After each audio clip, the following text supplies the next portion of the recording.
Hello guys, welcome to Innozone. तो friends, आज के लेक्चर में हम सीखेंगे डेटा टाइप्स के बारे में। तो अगर आप पाइथन सीख रहे हैं या सीखना चाहते हैं तो डेटा टाइप्स का कॉन्सेप्ट समझना बहुत ही ज़्यादा ज़रूरी है। तो चलें बिना टाइम वेस्ट किए स्टार्ट करते हैं आज का लेक्चर।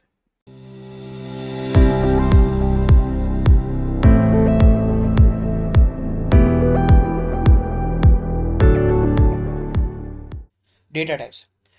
पाइथन में डेटा टाइप्स का कॉन्सेप्ट बहुत ज़्यादा इंपॉर्टेंट है, जिसको समझना बहुत ज़्यादा ज़रूरी है। जब भी हम पाइथन लैंग्वेज के अंदर कोई प्रोग्राम बनाना शुरू करते हैं तो हम डेटा को स्टोर करवाने के लिए डिफरेंट टाइप्स का डेटा यूज़ करते हैं। इसका मतलब ये है कि जब भी हम कोई डेटा किसी वेरिएबल के अंदर स्टोर करवाएंगे तो उसकी एक स्पेसिफिक डेटा टाइप होगी, जैसे कि number, string, list, etcetera.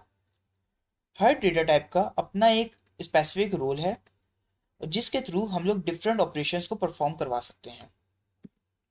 Python में कुछ बिल्ट इन डेटा टाइप्स हैं, तो चलें देखते हैं कि ये बिल्ट इन डेटा टाइप्स क्या हैं और किस तरह हम लोग अपने प्रोग्राम में इनको डायरेक्टली यूज़ कर सकते हैं। Built in data types. Built in types का मतलब ये है कि पाइथन प्रोग्रामिंग लैंग्वेज के अंदर कुछ डेटा टाइप्स ऑलरेडी डिफाइंड होती हैं जिनको हम डायरेक्टली अपने कोड में यूज़ कर सकते हैं। तो चलें देखते हैं कुछ common examples built in data types की। तो सबसे पहले हमारे पास आता है स्ट्रिंग। ये एक टेक्स्ट डेटा टाइप है, यानी कि इस टेक्स्ट डेटा टाइप के अंदर हम स्ट्रिंग वैल्यू को स्टोर करवा सकते हैं। सेकंड, इंटीजर, फ्लोट या कॉम्प्लेक्स। ये तीनों न्यूमेरिक डेटा टाइप की एग्जांपल्स हैं, यानी कि इस न्यूमेरिक डेटा टाइप के अंदर हम लोग इंटीजर्स वैल्यू को स्टोर करवा सकते हैं, फ्लोट को स्टोर करवा सकते हैं और कॉम्प्लेक्स डेटा को स्टोर करवा सकते हैं। थर्ड में हमारे पास आती है लिस्ट, टपल और रेंज। ये तीनों सीक्वेंस डेटा टाइप की एग्जांपल्स हैं। फोर्थ, अगर हमें अपनी प्रोग्रामिंग लैंग्वेज के अंदर की वैल्यू पेयर्स की सूरत में कोई डेटा स्टोर करवाना है तो उसके लिए हम लोग यूज़ करते हैं मैपिंग डेटा टाइप, यानी कि डिक्शनरी को हम लोग यूज़ कर सकते हैं। फिफ्थ पे हमारे पास आती है सेट्स और फ्रोजन सेट। ये सेट डेटा टाइप की एग्जांपल्स हैं।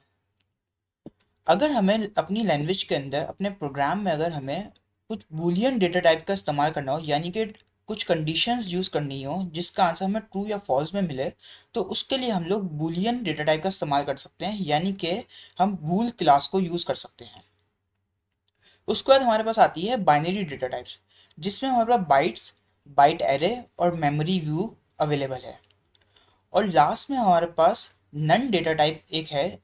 नन डेटा टाइप के अंदर अगर हम लोग कोई किसी वेरिएबल के अंदर नन डेटा टाइप लिख देते हैं तो उसकी क्लास हमारे पास नन शो होगी, यानी कि उस वेरिएबल के अंदर हमारे पास कोई भी डेटा प्रेजेंट नहीं है। तो फ्रेंड्स, ये था हमारा आज का लेक्चर। इसमें हमने सीखा कि डेटा टाइप्स क्या हैं और पाइथन में बिल्ट इन डेटा टाइप्स कौन कौन सी होती हैं। आने वाले लेक्चर में हम लोग डेटा टाइप्स को और डिटेल में एक्सप्लोर करेंगे। अगर आपको मेरी ये वीडियो पसंद आई हो तो इसको लाइक करें, चैनल को सब्सक्राइब करें और बेल आइकन पर क्लिक कर दें। मिलते हैं नेक्स्ट वीडियो में। Till then, keep learning, keep growing, take care, bye bye.